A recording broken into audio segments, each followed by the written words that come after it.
Yo, this is Alex Smile for Destiny, bringing you back another full body workout. If you want more training footage, let me know in the comment section. So today, we're starting off with a 4-inch block pull, Jefferson style, ramping up to a 1 rep max, which is the first time that I do so in about a month and a half. Last time was a 605 trap bar.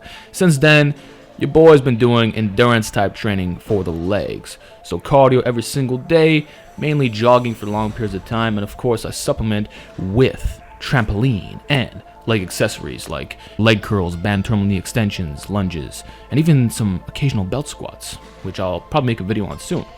So, we're working up. As you can see, everything's looking great. Form is on point, looking swole. Throw on the straps because the barbells in this gym are absolutely terrible. This is not my West Side power bar. The knurling is really, really bad. And even with the straps, the bar is still slipping out. So this will be the final triple, and after that, it's singles from there on. And I'll only be doing 2 of them. So I thought to myself, what would be a nice PR to hit, given my weaker legs? And I said, okay, let me try 655 for starters. So that's what you're seeing right here. By the way, I really like the Jefferson position because it's very athletic and it just feels great, similar to a high handle trap bar deadlift. So here's 655. Look at those freaking traps. Look at the veins. Look at the arms. Everything's just popping out, man. Great freaking exercise. Pretty good, actually. I'll try and leave it more. Let's try 705 and 167. So here's 705 pounds, which is 4.2 times my body weight. I have to say, I'm very pleased with this, man, given the training that I've been doing. So I don't know if I'll continue doing this, but hey, at least I know that my legs are still doing fine. So now we're going on to the close neutral pull-ups. And I gotta say, after doing those Jeffersons, my back was kind of tired, man. It really does take a lot out of you. And I can also say that pull-ups have carryover to pulls, which I didn't know for a long time until I really started specializing, right? So when you overload at the beginning with that 1 rep max, you really feel it afterwards. So I usually start with pull-ups, but I chose as a secondary movement instead. So here's 130 for a triple. Decent, nothing too crazy, but hey, it's all right. And then 100 pounds. So basically we did ramping sets followed by back off sets. So 100, boom, getting those reps in.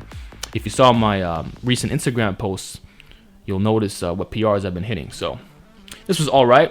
I get a nice pause at the top. Okay, isometrics, raise 15 degrees in all directions. Nice negative, boom. And the final set with 75. So basically we did ramping and then back off. It's as simple as that, guys. I didn't feel like doing anything crazy. It's a really simple routine. And like I said, man, pull-ups have done wonders for my back. And I'm always rotating the variations. Now, I did say in a recent segment that I was doing chins, right? Which is true. Now, the neutral is a little hybrid lift. So that's why I included it. But I'm not doing any pronated versions at the moment. So that went well. Now we're doing some overhead press, which I haven't done in a very long time.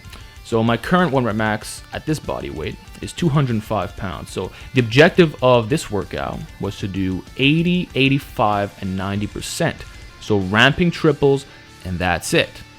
And I gotta say, it went extremely well. So I'm doing some pause repetitions, full range of motion, really clean form.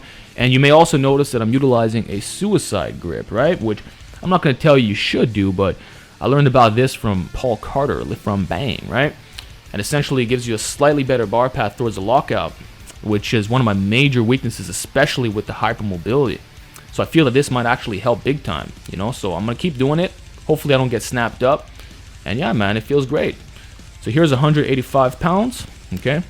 A really nice weight that I'm pleased to hit at this particular body weight. Get a nice little triple in there. So I don't know, man, I didn't feel like benching today, but I think I might just peak for overhead press because last time I maxed out, I wasn't even doing the exercise, just bench. So that went really nicely.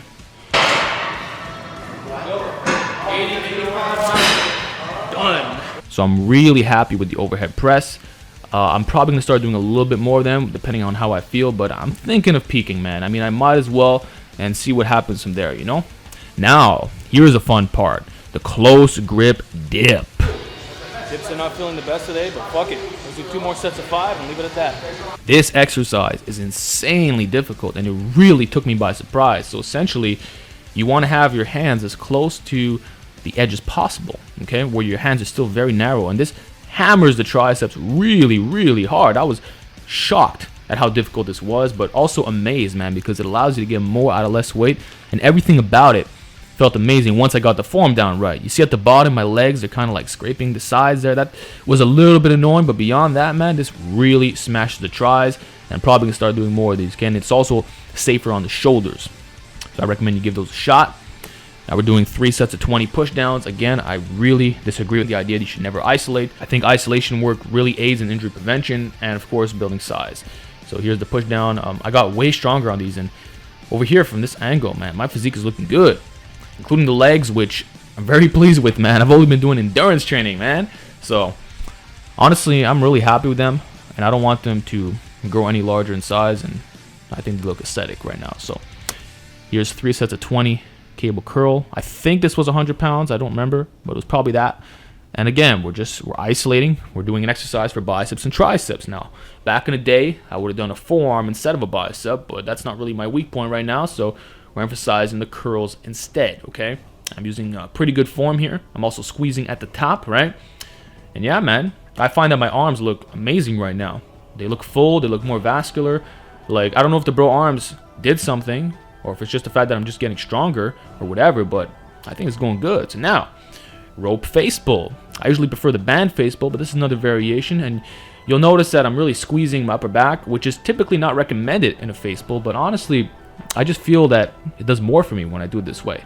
My shoulders feel healthier, and I prefer this way instead of stopping a little bit shorter like some people recommend, which is still fine, but I don't do it like that. Now, we got the reverse hyperextension. Since I did some heavy pulls, right, you always want to make sure to hit the lower back and abs. This really helps for injury prevention. Also, reverse hyper, man, does a great job of building up those glutes and hamstrings, and it's probably one of the most important accessories you could do next to the glute ham raise and the ankle weight leg curl. So I always make sure to do some type of accessory after doing pulls. And then for the final exercise, we're doing some front pulls, which felt pretty challenging this time around. I tried to keep a posterior pelvic tilt, because when you use the anterior pelvic at the bottom, it makes it easier to get a bit of momentum, right? So I tried to keep the form a little bit more strict. I'm bending the arm slightly, but hey, man, this felt fantastic. Really got a good workout in, and that's all, man. So hope you guys enjoyed this segment. It's a naturally enhanced classic style, and if you want more training videos like this, just let me know.